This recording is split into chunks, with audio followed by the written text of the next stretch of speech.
Hey everyone, welcome to the Summer 2014 European Challenger Series, brought to you thanks in part to our friends at Coca-Cola. I'm David FLICKR. Alongside me is Aiden Zyrian Moon. We're bringing some Challenger action. How you doing? I'm doing pretty well. I got my American-sized chair here. Darn ready right. to cast. Good. We've got an American-sized broadcast coming up. Now, of course, we're now into the Summer 2 quarterfinals, and the #1 seed H2K Gaming takes on 8th seed GG Nash. And H2K Gaming has that #1 next to their name for a reason. They only lost a single game in the Summer Series 1 and swept Ninjas in Pajamas 2-0 at the finals in London. Today, they feature their entire winning lineup intact, which also played the fastest average games in Summer Series 1. So don't blink during today's matchup because their opponents, GG Nash, have won their first 2 games of Summer Series 2 in an average of 23 minutes. That means two dominating teams actually are going head-to-head today, although H2K are actually hoping they can avoid another trend. Yeah, and that's because H2K was in this exact same position last spring. They won first in Spring Series 1, but then they lost in Spring 2 quarterfinals. Yeah, so GG Nash is going to hope that they can kind of keep the one going on. Of course, they're also hoping to improve upon their Challenger success. They just missed out on the Summer 1 quarterfinals by losing to Lublin Shore in the round of 10, but now they're in the top 8, looking to make the most out of this opportunity. See if they can do it, see if they can knock these guys down and kind of repeat history. Of course, here's a quick look now at the other opportunistic teams in Summer 2. After today's match between H2K Gaming and GG Nash, Alex H's Ninjas in Pajamas take on Unicorns of Love tomorrow in the round of 8.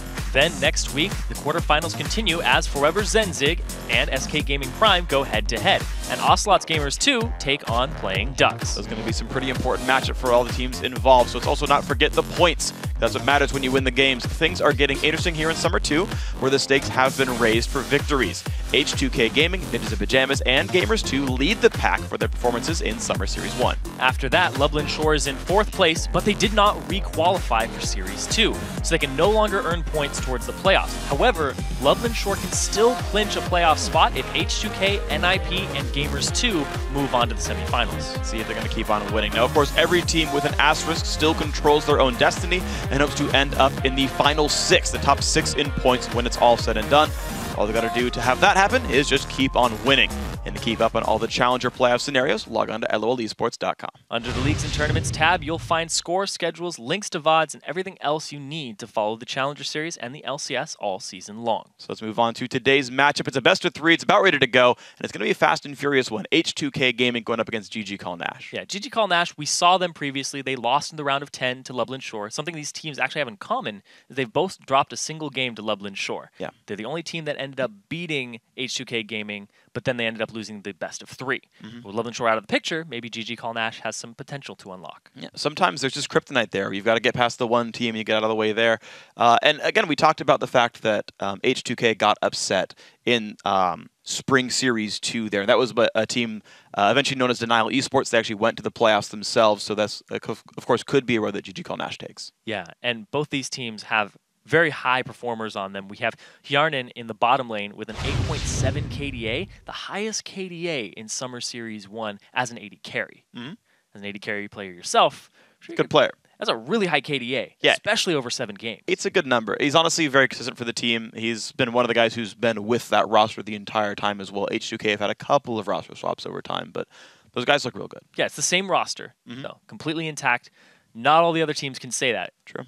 Even GG Nash, they've actually brought on 2 new members since they ended up losing in the round of 10. They've brought on Lickety and Vince. And now Lickety, he currently has a 24 KDA so far from the round of 20 and round of 10. And he's up against Hjarnan in the bot lane, who we just talked about being a strong force for the team. Yeah. I don't know what he can do.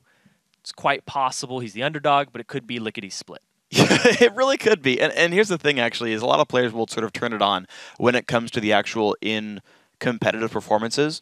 The fun thing about the Challenger Series is a lot of these players, it's kind of like their first time on these sort of competitive teams playing more coordinated games.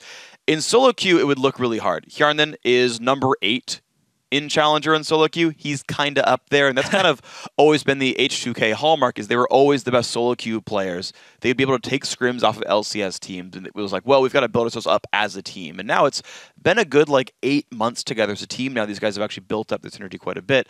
GG Nash, a bit of a newer set of faces. Lickety, also a player I haven't seen very much as well. So sometimes you just have the right instincts, and it just turns on, and you're good in this kind of situation, but sometimes it's going to take you time to adapt to how you play in solo queue versus how you play in a competitive 5v5 game. Yeah, it's very, very different. Your strategies are different. And also with 4.11 dropping, your picks are going to be different too, as well as your team's strategy and what you're going to prioritize. That's very true. Might see more level 1s because they're worth more. Might see more defensive plays off of that. Don't know what's going to come out. Yeah, and I mean, speaking of defensive plays as well, defensive picks could come out more often as well. Champions like Maokai, I'm surprised we haven't seen much of. I know it's only been 4 games in the European LCS, like it's the very start of 4.11, but I do want to see how else people adapt. Notice that Shook's Elise went Spectral Wraith, for example, partially because of the changes. So it's fun to see what teams end up understanding, what they kind of evolve with. First jungle bans coming out, Fiddlesticks and Evelyn all removed away from Narcus here. He is the... I remember him actually from last time around. Yep. He got banned out and had to play Feral Flare Yi, and that was, I think, after the Feral Flare nerfs as well, and he was not very effective. So maybe we'll see the strategy repeat itself. Yeah, we'll see, because he played Skarner both games in the round of 20 and round of 10, and Skarner took a little bit of a hit to the movement speed stacking on Q, as well as the damage of that ability. Yeah. So I don't know if he's going to go with that again, but the trend today has been ban a bunch of mid laners, and we're seeing a little more focus on the jungler right now. Okay, we'll see if that continues. Orianna also removed away from Vince right here. LeBlanc and Kale, his next most played, nerfed in the last few months or so, or the most recent patches. Elise now away from Trashy there. On the H2K side, they got to make their choices. Gragas top lane still up. The Lulu as well, another high priority pick if they want it, but just got to see what they believe to be the strongest right now. So right now, there's a lot of junglers that haven't been picked up, but the top 3 have been banned, and Narcus' #1 is also banned away. So Jarvan's still on the table. We saw Trashy's Jarvan previously, where he would just flash over the wall, EQ somebody underneath a turret at level 3 very, very quickly, very smoothly. Vi is still available too, but they are going to go with the dang Kog'Maw. Well, with Vi still available, but that's actually the really interesting thing then, because you talk about Vi being available, and when you fight a champion like Kog'Maw, you want some hard engage. I actually prefer Vi much more to Jarvan in this kind of case, because Vi actually contributes damage threat, where I feel like Jarvan doesn't really. And so, you know, if you go for like a Morgana Vi pickup right here, you get to kind of create all this pressure on the Kog'Maw, making it really hard to peel away. Right now, though, we'll see what GG Call Nash actually goes for. They're just hovering on random stuff for now. Yeah, but the Kog'Maw, very prioritized in Korea, pick ban pretty much 100%, very close to it. And it's kind of making its way into NA and EU. We do like to copy what the Koreans do. Sure. Nobody's hiding that. It's like, oh, they must have the right idea of what we're supposed to be picking. Gragas saw it a lot today from Korea, just imported that on over. Yeah. But the Kog'Maw, just so much pressure, so much damage, and a lot of it's magic-based too. And the fact that he will crit you with physical damage at the same time. Oh, sure. So he's a painful guy. Damage threats. He is a painful guy to deal with. Honestly, if you can keep Kog alive, Kog is, I think, pretty much the best. And even if you kill him. Yeah, even if you kill him, he still has some true damage. The guy is a bit scary. I do like GG Call Nash grabbing the Morgana early, and then also the Lulu for the arguably top lane here. Because again, it locks out the counter pick on Vi. I'm kind of telling on that one. I know it's not super likely, but it is a Narcus champion pool. And again, it works against Kog'Maw here. I wouldn't be surprised to see that get picked up later on. Yep. Trash right now looking at Jarvan. And of course, this team could put together a bit of a knockup comp to help Febiven's Yasuo here. Yeah. Of course, with... Actually, yeah, Nami's on the table as well as like another support pick. So this could very well be a team that sets up Yasuo. Yeah, I think what they want to do is twofold. They want to take the Yasuo away so it's not combined with the Lulu. Also, at the same time, if you do lock in this Jarvan, you do a really good job of setting up a defensive line for Kog'Maw. You're going to be going into them. Kog'Maw's going to be staying in the back line doing damage. You can Cataclysm, and that forces people to flash out or take Kog'Maw damage. Sure. If they flash towards the Kog'Maw, you can keep the Cataclysm up, and they're kind of separated from their team. So that impassable terrain is very handy, and the fact that you put a Nami on top of it, you're going to be able to send your tidal wave straight through. Oh, absolutely. I actually love engage like champions with like these like super backline AD carriers, because yes, they can peel for you for a while, but also if you engage them and lock them down, it's just as good, arguably better. So I actually really do like H2K's lineup so far. I still do expect Yasuo to come in by the end here, but he's going to make sure like the matchup's not too bad. I feel like Call Nash would not be well served grabbing it themselves. And instead, they're going to look around at stronger lanes right here. Caitlyn's going to help cover the fact that Nami does great against Morgana in lane. And Ziggs is a good blind pick mid laner. Yeah, they're just going to go ahead and pick that one up for themselves. He did take a hit to movement speed and bomb explosion radius on his Q. Like activation radius. Yeah. The damage is the same size. It's the detection. Detection, yeah. It's do you hit something with to cause the explosion. Yeah. Just 5 movement speed off of him. Not a huge deal, but he has taken multiple nerfs in the past. We've seen the range nerf, we've seen the damage to minions nerf, but he's still a top pick priority, like A tier mid lane. Oh yeah, I mean, there's a reason people pick him all the time. Yeah. He's pretty safe. I guess if you guys heard the sounds of the game or the all chat from the preview show, Dignitas was like, "Oh my!" Cutie Pie was like, "Are you sure you want to pick Ziggs here? It's a really unsafe lane. I mean, it's a really rough early game for the guy." Just like trolling everybody. But yeah, Ziggs a great champion. H2K once again going to hover over the rest of their champions. 20 seconds to go till they have to make their lock-ins. Like the worst Cutie Pie impression too. I'm a bad Cutie Pie. I imagined him just being more like, "You sure you want to take that?" Yeah, that's more likely. There's like a little. Well, he's more energetic than that though. Oh yeah. Right, you don't go to Dyrus level of mellow. You want that laner? Yeah. I don't know. He's got a very Okay. It's fairly sincere, but you know he's kidding. You know, he's got the overtones of humor inside it. And actually, the Mundo top lane coming through. We're going old school in this one. We saw Mundo today. Yeah. In the top lane. Mimer played it. Not to great effect. Yeah. Although right now in top lane, it's all about, can you get the Gragas in there? Can you get the Mundo in there? A lot of people going back to those beefy top laners that just provide peel for the team. Since Kale took a nerf and Lulu, people are kind of finding counters to that right now. They might just be. Gragas does really well against Lulu, but Lulu is still top tier top laner. Yeah, she's pretty great overall. And we got to see what GG Call Nash though goes for this one. I don't super expect the Master Yi. They're hovering it, I think, as a troll. So for what it's worth, it is a Narcissus champion pool. He does play the champion. I just don't feel like it fits that well in this team. I think it's really tough to play Yi up against a Jarvan. I do like Cog. And actually, here's what not Cog. This is what I love about this, and I should have thought of it sooner. Lulu Morgana is so good with Skarner. You have the haste from the Whimsy and the Black Shield to prevent the peel. That makes way more sense than Vi, and I'm sad for not thinking of it earlier. We talked about Skarner taking a little bit of a nerf. Don't care. It's not huge because he is a CC bot, and against somebody like Kog'Maw, you just want to go ahead and kidnap him. Yep. Pick him up and just roll him back into the team, drag him back. Same thing though, is Trashy can kind of stop that. Yeah, true. And Skarner won't have anything to do with that, so there's a whole lot of situational positioning here that you can't really theory craft too much. Counterplay here. In Champion Select, you have to watch how the game unfolds. Because you don't have these easy 1700s line up in front of the battle lines and go walk at each other sort of battles. It's all about positioning and weird flanks, what summoner spells are available. Oh, absolutely. Yeah, so it's going to be a really interesting battle to see how this one does play out. You do have a couple of knockups here for H2K. Jarvan and Nami can both set up Forbidden's Yasuo here. Of course, he can do it himself as well, but otherwise, GG Call Nash have the ability to kidnap a Yasuo or kidnap a Kog'Maw and just break him down and remove one of the two damage threats that H2K has. But they're both really big damage threats, and at the same time, they're both, innately physical damage, but Kog'Maw does a lot of magic damage that people underestimate. Yeah, and you can't completely discount what Dr. Mundo can pull to That's a team. true. There is actually a fair bit of I guess repeated threat. It's not quite the right term I want, but he's sustained? Yeah, sustained threat is a pretty good term for it. He's like this cloud of damage where it's just you are going to lose health if you're nearby to the guy. He's going to throw cleavers at you. And Caitlyn is not well equipped to kill him either. Caitlyn is one of the, I would say, worse sustained damage champions. Her damage is high because she's safe, but most AD carries are safe against Mundo. They don't have to kite back the entire time. You have really high uptime against Mundo. So it's all about how much damage can Lickety put out, and how safe are Hjarndon and Forbidden going to be.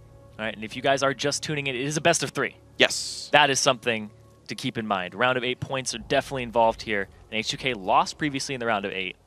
And now, GG Call Nash, they lost in round of 10. They're further than they've ever been before. So maybe they're on an uphill swing. But everybody just defensive line, level 1. They don't want to give up that extra gold. You know what I'm sad about? Is they're not lining up as their portraits. These supports went near the middle and the AD carries went to the bottom. They are messing with the lines a little bit, but God's going to put the trinket down. He will watch top lane invades. But you talked about the progression of teams throughout the bracket. Basically, the way it tends to work, top 3 almost always puts you in the postseason. With very few exceptions, that's going to work out for you. H2K, as we mentioned, did win Summer Series 1. They are almost definitely going to make playoffs. They are not necessarily guaranteed a first-round bye, and that is important, because then you're almost guaranteed to be in the promo tournament at that point. Whereas GG Call Nash, they absolutely must win this game, outside of a bunch of teams forfeiting.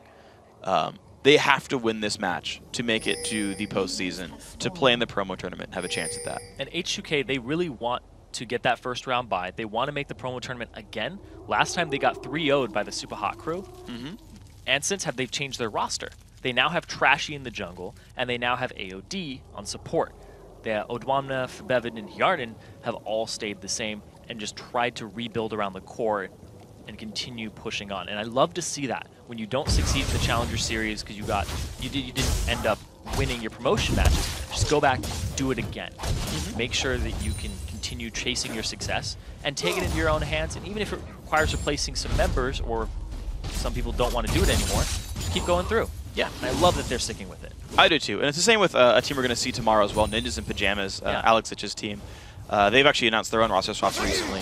Yeah, I do love the teams that stick around and keep going for it. GG Call Nash, right? They failed in Summer 1. They're keeping going for this one as well. So we'll see as they continue to rededicate themselves who gets the progress here. Just watching early game lane matchups, not too much happening. Standard lanes as well. Just kidding, not standard lanes. We did have a lane swap. Forgot to call that one out properly. And we'll see where the junglers end up and who makes the early moves. Yeah, lane swaps are something we haven't seen for a little while here, especially because the increased gold on Dragon and the fact that H2K went for it because they wanted to have the safe lane for Kog'Maw, so he'll scale into the late game. That's the biggest thing here, because Caitlyn, big range advantage over Kog'Maw. Not a lot of people know this, but his range is actually 500 when he doesn't have Bio-Arcane Barrage up. And the same as Sivir. And Sivir's a pretty bad lane against Caitlyn. So definitely keep in mind, Febevin still just pushing up against Vince, although he's not really winning in minions right now, so he's just putting some damage down. They can chuck potions. Yeah. That is true. That is actually a pretty big deal, though, is if you can push him out of lane entirely, it's a good place to be. Level 3 so far in these lanes, and we have the very different, actually, game plans here. So Call Nash actually pushing heavily in the bottom lane. They're going to take this turret down pretty soon, as well as group up for this dragon right here, so they're going to get that gold off of the lane swap. However, H2K have rotated their mid laner and top laner to maybe they can pressure top lane and maybe even contest dragon. It's a 3.5-minute dragon here. You have to delay it a little bit because they were going to take some damage from this dragon. And there it is. There's the ward. And then make Look at that. Great play by H2K. Once they saw the AD carry leave lane, they said, okay, let's check this one out. Again, the movement of the support to get around on this side of the map, really great stuff. But the biggest thing here is that Hjarnan has just been solo farming the entire time, and he's not going to fast push this either, because that's not what Kog'Maw wants. Caitlyn wants to fast push, Kog'Maw doesn't. Kog'Maw wants to sit there and get as much farm as he possibly can. Well, first smite fight just went to Narcus right there, grabs that one away. Trashy did not manage to get that one with his own smite, so there we go. But the knockup comes in, the bubble onto one. Narcus, Smite's not going to save in this one. First blood goes through to Dr. Mundo from Odwamna. And now Vince forced to run away. Looks like he'll stay alive, but H2K starting off nicely. Just level 2 fights, full value first blood after the 4 minutes. Everybody getting a little bit of a piece of that one, except for Kog'Maw. Still farming up top. Still having a great time. I'd take 28 CS, though. I'm okay with that one. Looks like the recalls, the movements come in. Call Nash going to send Gob top lane. Couple levels down, though, so good luck with the matchup. Yeah, especially against this level 4 Kog'Maw. Squeeze is going to try to make something happen here on Bevan. He'll go after Vince instead. See if he can do it. Black Shield goes in, literally has no effect against this one. Nice flash Q comes to Bivin. It's going to block everything out, and now Squeeze forced to run away. Beautiful play right there with the kill. Former Cloud9 Eclipse member coming up huge right now in the mid lane. Ended up getting a part of that assist and the solo kill in a 2-on-1. Yep. That's just awesome play. We mentioned the wards or the potions all getting removed earlier on, and that's the case. Narcus does grab a Quill Cloak here, so he's going for the new Ancient Golem build on Skarner. We've seen the Lizard before, but not this time for him. Vince is going to go more armor-based with an early tier, likely to follow up with an Arm Guard next. So looking for a gank in the top lane here. Trashy, he's a forcer. We've always known him as one, even back when he was on Reason Gaming. See what he can do here. Well, it's going to be a little bit of damage going on. So he's got a nice flash to keep himself safe. Trashy went for the knockup and forces Summoner out. Good play. Yep. That's all he'll do on Jarvan is force your flash, and then he'll stick around as long as he can and try to deny you a little bit of farm. And then other times he'll be like, oh, I'm going to go ahead and gank you again and again and again. And we'll see if Gob sticks around. He's right about in the EQ range. He's flashing with Qs, but the lane will not freeze, so Gob can wait under his turret for this. He's going to wait for the Bio-Arcane Barrage cooldown if he has communication with Hjarnan. Can they die this, actually? They maybe have enough durability. The turrets are stronger in 411. That's true. Looks like they're waiting for a counter gank. But I wouldn't put it past Trashy. Oh, yeah, he is an aggressive player. He's such an aggressive player in the Challenger Series. Reminds me a lot of Co. Former teammates here for H2K. Right. Nope, he's just going to give the attack speed. There we go. God Force run away. Here comes Odwamna in the bottom lane, though. Liquidy doing what he can to keep the damage down. Odwamna fairly low, but there's Febevin. Good damage comes out. Wind wall just in case Squeeze is going for something there. One more kill to the knockups. Can they get this one? The flash, the auto attack, they get it. The double knockup and the ulti comes in. I think he's... Wow. Well, 2 goes under the turret. Nicely played. But Bevan, he's got to get by this minefield now. He can push up the wave. He's 2 levels above Vince right now. Yeah, Vince, no ultimate available. Vince just needs a tiny bit of experience until he's able to use it, but... Doesn't have a source of any experience or gold right now. Right now. Though, still, yeah, trying to get around. Oh, that's not what you wanted. That's, all right, well, I mean, he'll probably survive this, but... He's clearing the waves so that he's able to get by the turret. All right, there we go. Odwamna finally push it up for him. And they're going to stay safe. It was a project and a half. Seriously. Took some effort, but hey, teamwork happened right there. And now H2K already up 2,000 gold before 8 minutes in. What a great start. Yeah, but another big thing here is Gob, 11 CS in that top lane to the 37 of Odwamna. Odwamna was part of that first blood. He actually got it for himself, and he got the double buffs off him. So we had a really good time in the bottom lane alongside the assistants and the double kill there in the bottom that went over to H2K. So right now, H2K are in a very good position. Only 8 minutes in the game. These guys are looking very, very strong right now. This is the team that had the fastest average win time in Summer 1, and you're seeing just why. Aggressive players, they make a lot of great choices. Liquidy does manage to get the solo gold on that turret. Squeeze puts a ward down saying, I see you, Jarvan, so Trashy can't force anything here, but honestly, this is going to be hard for Nash to do much here. They have taken down a turret, so that's good for them, that duo lane in the bot lane, but they're still down pretty heavily. And you talked about how different it is between team play and solo queue play. Back when we were talking about H2K being all very individually skilled players, the time that they've had to mesh as a team, it's vastly different. 8 minutes in, you're already seeing turrets go down, and you're seeing 4 kills on the board, as well as a dragon trying to be contested. If you're playing a solo queue game, 9 minutes in, you're like, I hope I have 70 farm. Yeah. I hope I've been farming well this entire game. The 8 kills are normal. And I think those just happen. I think another big thing here, too, is H2K did the lane swap to really test Nash's teamwork. Can you play and make the right map movements versus a team that's trying to play the map over you? And they're trying to play it from the left side. We do see the tidal wave is not even leveled up. It's not 6 yet, but they're going to go for this. Going to be attempt on Squeeze, who does not have anywhere to go. And this one, Bubble's going to land out of 2. Nice job here at the back line. Febevin not going to follow up just yet, but they're going to keep on pushing forward. The Kidnap not going to do much for them either. Liquidy goes down as well. Trashy going to help claim the kill on another one, and 3 champions go down. H2K playing perfect. Really good job here. They end up going 3 for 0. And in the meantime, Garnet still farming up top, waiting for that late game threat. This is just looking very grim for GG Nash. They don't even need him, is the real thing. There goes the mid lane turret as well. The rest of the team playing perfectly. Garnet's going to keep his KDA like where it's at. Yeah. He's just insurance policy. He doesn't even need it though. So like Yasuo took a tiny bit of a nerf to his E stacking. Yeah. It only goes up to 50% over 2. Uh-oh. Oh, he's safe. 50% over 2 instead of 100%, so people aren't maxing it as much. Some mid laners would max it. Some didn't. But Bevan perfectly fine maxing the Q because he's getting all of those knockups off. Yeah, he's playing honestly beautifully. Static shift nearly done for the man as well. Watch that fight again. Yeah. Still level 4 on AOD. Trash, he's going to use Cataclysm on Squeeze here. And Bevan comes in on side. Granted, his knockup does end up getting black shielded, but he ends up getting another Q off before he gets impaled, and now he has another knockup available.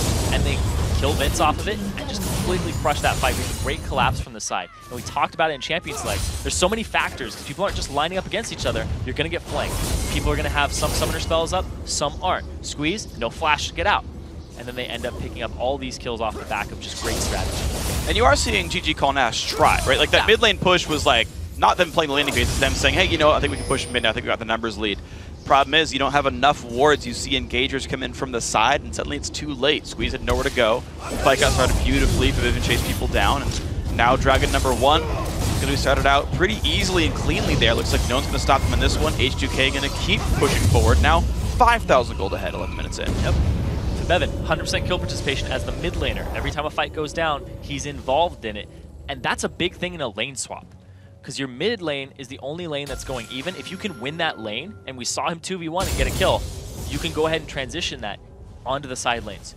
We haven't seen the AD carry of H2K been involved in anything. But Bevan's been snowballing everything by himself. 0-0-0 for Hjarnan. He's That's just okay. farming. Hey, man, if you have the highest minion score, which he doesn't, but if you did, it would mean you're MVP. Kills plus deaths plus assists plus CS is my score for how good you are. Okay. Yep. It's science. Trust me on this one. Not going to, Okay. but Also, number of characters in name also counts for score, but the knock is going to go into Lickety, and there comes Forbidden. Uh-oh. Yeah, goodbye. At this point, it's just if they show up, someone falls over. This is a very, very large advantage. The knock-up not quite going to land in a combo. Oh! The What? kidnap! And the Cataclysm, not what he wanted on this one at all. Uh-oh, Narcus very close to dead, and yes, he does go down. I've never seen that before. That was awesome! That was absolutely awesome. Trashy goes back in on the Gob, though. Here comes, will Kog'Maw get, nope, So no close. KDA. Oh, Vince is off on the side. He doesn't have his ultimate anymore, but he does have Flash. But Yarden is so strong right now. All right, Yarden going for the first point on the scoreboard. Misses the Q. Cleaver's going to land, jumps over the wall. Ooh. And Vince is going to keep Yarden at 0-0-0. Wow. That was okay. great. That was amazing. I've played. Jarvan was my main for a very long time, but I've never seen that. Never gotten ulted mid-ult by Skarner? No, I've seen like Jace's jump up and get ultied and then just be in a backflip or a front flip. But right here, he uses Cataclysm and he gets impaled. Oh, He's like and ready for it. He finishes it. Is the best part. Boom! There it is. He gets it afterwards. Actually, Cataclysm himself in turret range. He had to flash out of that one. Yeah, he just got to the edge and flashed out.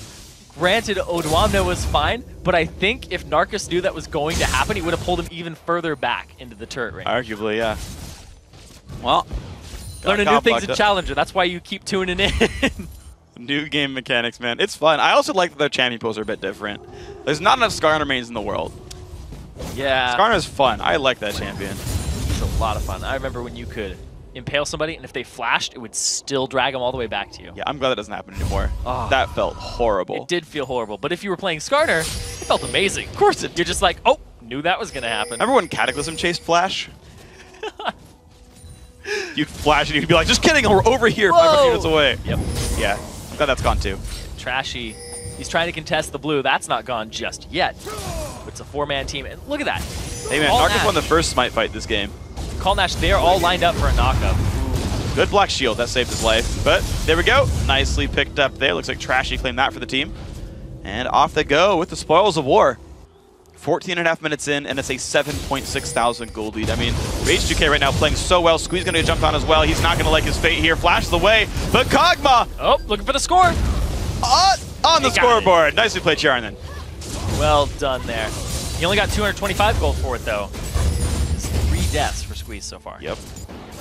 Pretty unfortunate start here for GG Call Nash. And, I mean, it all really did. It started off with a really good jungle invade down by the Wolf camp a bit earlier on. Call Nash kind of stayed in the fight a bit too long, and they lost a lot of members fighting for basically Wolves by blue buff. And life got painful from there. Yeah, they went for the early dragon, took a decent amount of damage from it, then they got chased all the way through their jungle. They were at an advantage in terms of numbers, but they just didn't coordinate as well as H2K did. And it was only like a level 2 Jarvan who had the EQ combo, but he used it perfectly to get Narcus for the first blood and transfer the double buffs and the gold over to Odwamna, who had a better time in that bottom lane 2v1. Yeah. Yeah, I mean, they managed to play around the lane so incredibly well. And just the fact that we haven't really seen Gob able to do anything yet. He's just been kind of held down, farming what he can, but can only do so much. Go Windwall blocking up most of Ziggs's ordnance, and that's going to be a turret picked up. Nicely done by Forbidden. And out he goes. Just really very interestingly safe moves. Woo. Narcus can get a slowdown here. Flashes. Oh, kidnaps him. Here we go. Can they get the damage? Minefield's down. Viven's going to get ulted as well by Caitlyn. Couple hits from dead. Flashes not going to matter. Shutdown goes over to Narcus, and CN's on the scoreboard. They also get the teleport out of Odwamna. So he doesn't actually follow it through, so it's on cooldown right now, and GOB does have his. The next time that the dragon comes around, they'll have that available. We'll see what they can do with it, because this is a tiny, tiny advantage here for Call Nash, but it's not going to make up for that 9k gold difference. Not just yet, but maybe you claw your way back in. It is definitely a very large lead right now for H2K. Don't mistake that one too much, but Call Nash can try to put themselves on the scoreboard, jump over the wall. They might get a play over here on Gob. Looks like there's not a lot of great workers. Will actually Squeeze. Gonna get spotted out putting a ward down. Can they follow up in this one? Cataclysm not quite gonna hit in time. Looks like the Potato is gonna come by, gonna knock up one. Squeeze is slowed. Not gonna find much more. Trash eats a cupcake. And back they go. Delicioso. And he's done. But at the same time, we go ahead and look at the items of the mid laners here. There's 2 half-completed, not even half-completed, just barely completed items. They're the cheaper parts of the components on Vince. Then you look over at Bevan. He's got 2 completed items. Oh my gosh. That are actually decently expensive. Oh yeah. He's gigantic. He's pretty big right now, and he's only getting bigger. The gold difference between them is, I think, the largest gold difference in the game right now. Maybe no, actually, I would go ahead and say that. Because Odwamna, he has a little bit more than GOB in terms of farm and kills, but nothing like the Bevan right now. Yeah. I'm actually surprised Bevan went for Berserker's Greaves, actually. Because by this point, your Q is actually already capped on cast time. Once you have Ruin King and Static Shiv, you're at the 1.33. So He'll get a little bit his more. basic attacks are faster. Yeah. But like as far as, I mean, to be fair, it's relevant. Like auto attacks matter a whole heck of a lot on someone like You'll get more Yasuo. crits, you'll get more play with King synergy. Yeah, sure. And that is relevant. But when you're facing like a Lulu and Morgana, I'm surprised you don't go Merc Treads. Yeah, I agree with that. It's definitely one of those things where you have to contemplate it and be like, do I just want to attack them and just bash them, or do I no bash them? No, I'm just gonna bash him a little bit more. Move my sword a bit faster. That's fine. It's the choice after all, and life's about choices. Yeah. Gotta make the right ones. He's going to go ahead and try to use the wind wall on every dark binding he can. He hasn't really been hit by one just yet, but look at that. The Double is gold. 8.7, 8.5k gold to 4.8. Oh man, that is rough. Life is not easy right now for Vince, but maybe he can get himself back into this game. GG Nash have not lost turrets in some time, but the recent Dragon, of course, did go through to H2K. Even if they pick off the Bevan, the 4v5 would still be really rough at 10k gold advantage under 20 minutes now for H2K. It's looking very, very grim for them. Nash, they might stick to their average game time of 23 minutes, but they'll be on the losing end. It might just be. There's the Dark Bind is going to head up onto Jarvan, who did smite away the red buff, so more stuff's getting controlled. Bottom lane split push, stomped by a Ziggs ulti. I want to see how H2K does push through. I know, thinking back to the spring series when they were Cloud and Eclipse, they tend to be pretty good at closing games out. I remember thinking about that. Kidnap attempt, not quite going to happen. Narcus forced back in this one. Won't catch Yarn just yet. That's one thing to keep in mind is H2K have to be very, very afraid of how Morgana... Oh, good Black Shield again. Narcus going to look again for an attempt here. Think he's going to stay safe. The Bevan off on the right side. They know that he's there, though. They saw him with that ward over the wall. Just barely. Alright, so what is their way in? Not a lot of siege pressure. It's 3 melee champions. They need to carry a support. Odwamna splitting up in the top lane, but he's not making that much headway. They're not splitting right here for Nash. They're sending too many people top. They're going to lose bottom inhib turret. They just might. Here we go. Odwamna's going to run back, pops the ulti, gets away. And now the pressure goes on to the rest of the map there. Looks like it's right now just Fabivin pushing down, but Hjarnan really wants pressure on mid-tier 2. Hjarnan's about to reach the turret himself. Got to be careful of Skarner on the left-hand side. Muna coming down to flank that one. Fabivin actually can't push in time. Vince just clears the wave away. Yeah, they pulled off just in time and had the wave clear in the right spot. Still splitting the jungle here for Nash. H2K, they're putting themselves in the right position, off on the side. Look at that. If he gets the knockup, Yasuo's on the side. He's going to go for it. Catches Liggity as well, but now Squeeze is the one blocked. Has to flash away as well. Fabivin gets out of this one. Narcus has already blown his ultimate and didn't get a kill for it. Now these guys own the mid-tier 2 turret. Trashy forced one away for now. EQ comes out just in time. He actually queued it up as he turned into a cupcake. Fine squirrels. That is how it works. And there we go. The slow coming in. Gob going to knock the ulti up on that one. Odwamna going to put a cleaver down. And they stay safe, but mid-tier 2 has fallen. And look at top tier 2 now. Yep, gonna go ahead and rotate right around. They got a lot of the ultimates out. And Fabivin still has his as well as AOD, so they have that combo still available if they line up. Odwamna trying to split the lane. Can they find this? Not going to go past the turret. Won't quite find anybody, but looks like the threat is just too high. GG Nash forced pretty far away on this one. Next mini wave could be the turret going down, but Ziggs already wave cleared it. Yeah, they're going to go ahead and move mid now and try to clear that out and keep constant pressure on these lanes. Keep them up, make sure they can't wave clear. Wave clear one lane at a time. Granted, Vince, as Ziggs, he can kind of clear two, and that's why they're hanging on into this game. So now let's see what else these guys can get. Because, yes, Nash are holding on, and there's an Infinity Edge now for the Caitlyn. She's going to keep powering up. Ziggs, of course, such a great defender overall. And if H2K can't make their way in, I mean, we've seen teams lose games by being unable to finish them. At some point, your opponents will catch up to you. Blue buff goes over to Hjarnan. 67 gold. And a blue buff means plenty of wave clear for him, plenty of spells coming out. And we stay at 11,000 gold, but this number has not really moved much in the past, like, 5 minutes or so, really. Yeah. And there's nobody really hugely tanky on Call Nash just yet. It looks like a Frozen Heart might be what Narcus is going to go for, try to slow down the attack speed of Bevan and Yarnan. Could also be an Iceborne Gauntlet, we'll have to see. But nobody's really tanky or has a lot of HP to try and shred through. And even on that note, Odwamna, 2 items right now. Has another Giant's Belt, just backed. Actually, sorry. He just got the Giant's Belt for himself, and now he's up in that top lane. But then you look at Trashy, he's all damage. He's looking to just blow people up with the Hex Drinker, which I haven't actually seen a lot of lately. Most junglers are going to go for tanky item second instead of a second offensive item, but that's totally Trashy's style. Yeah, he is an aggressive playmaker. Problem is, turret diving is really all that H2K needs right now. They've got plenty of damage from Hjarnan and Forbidden, but that's the play all the same. They move up towards this top lane. Gob's got to be a little bit careful. But now top tier 2 under fire, and Gob is alone, but the team is coming up. Hjarnan's far away, actually. Looks like, sorry, Forbidden's far away right now. Narcus looks for his pick attempt. Bubble's going to turn him back. Nice job there by AOD. Call Nash are doing a very good job of going back to their turrets and defending them over and over and over again.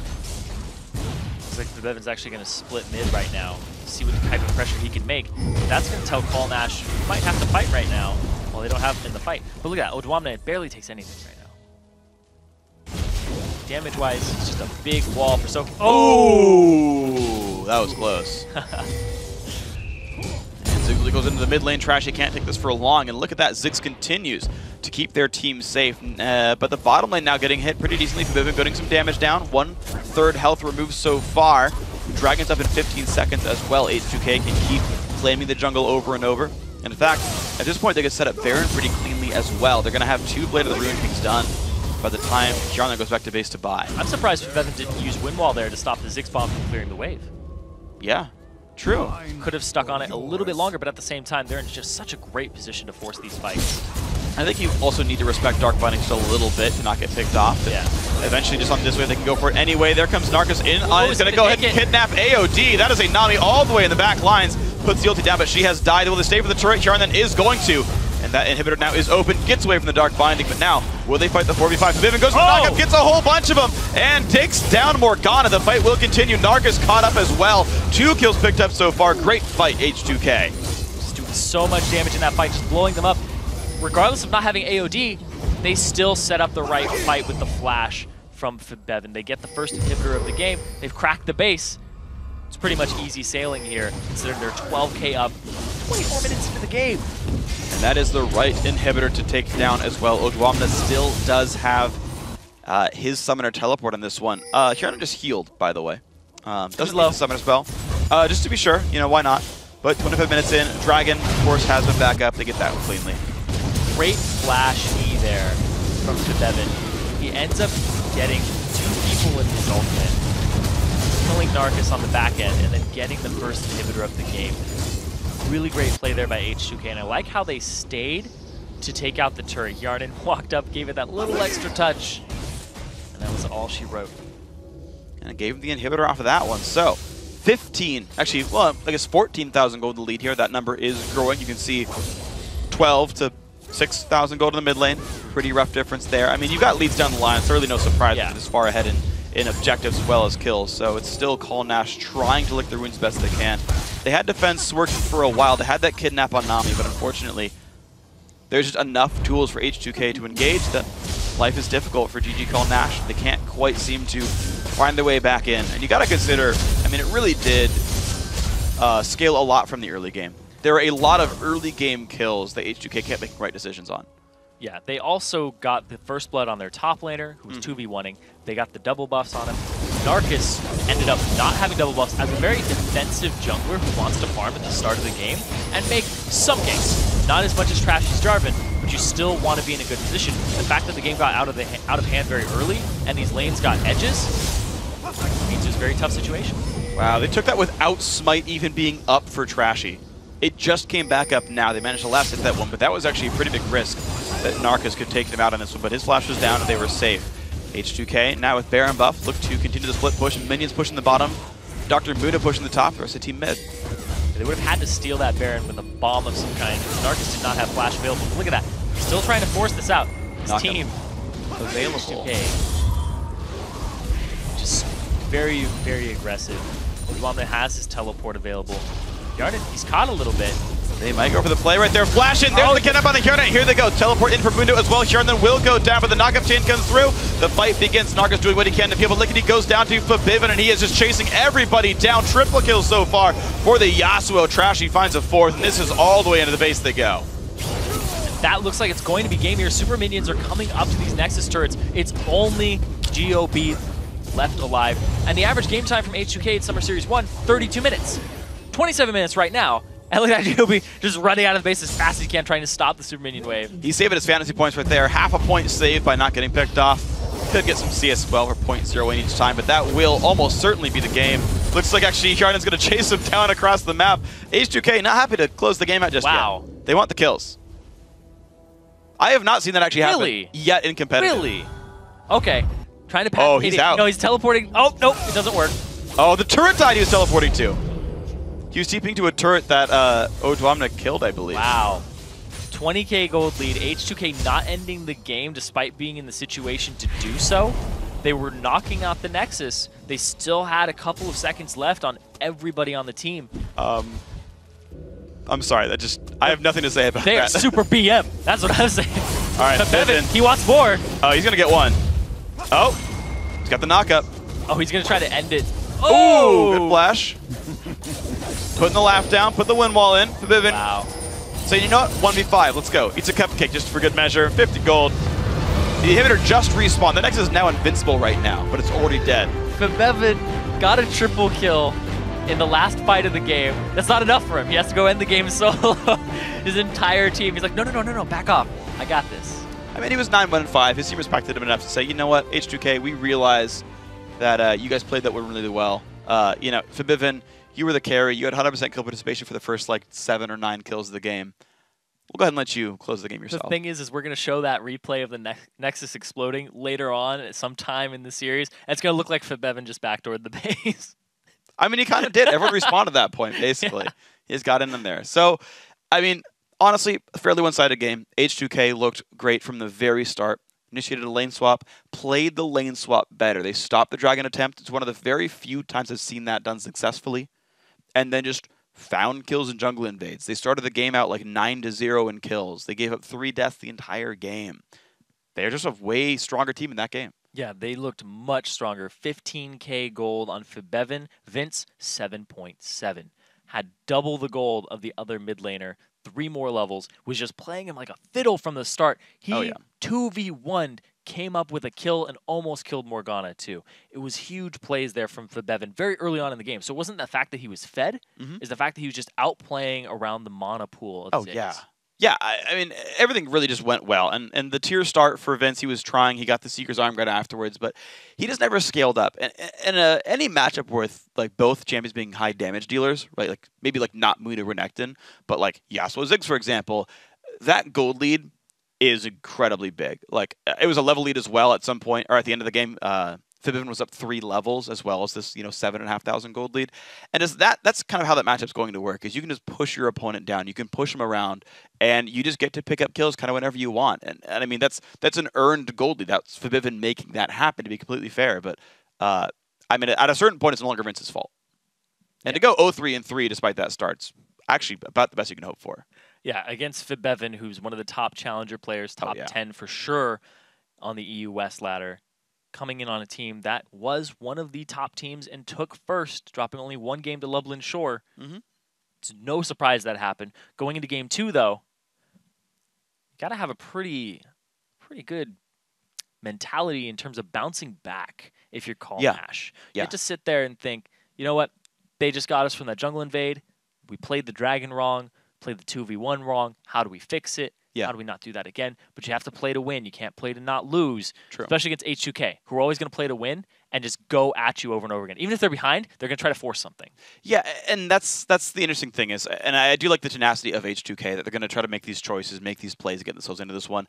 I think just the fact that we saw Call Nash hold up reasonably well in the mid game, despite a 10,000 gold lead, is a good sign for them. Yes. I think their champions were generally fine. I mean, they were obviously able to turtle with Ziggs and Caitlyn pretty successfully. It's, okay, let's go ahead and not give up 10 kills by 12 minutes, and then that's a good way to start things out. But I think they can fix it. Early games are always tricky. Sometimes random things happen that you don't expect. I think there was a chance for them. It snowballed off of some great early game plays, which I think can be fixed. We're going to see if it can happen, and we got a game coming up. We're going to take a quick break. When we come back, it's time for Game 2 between GG Call Nash and H2K Gaming. Don't go anywhere.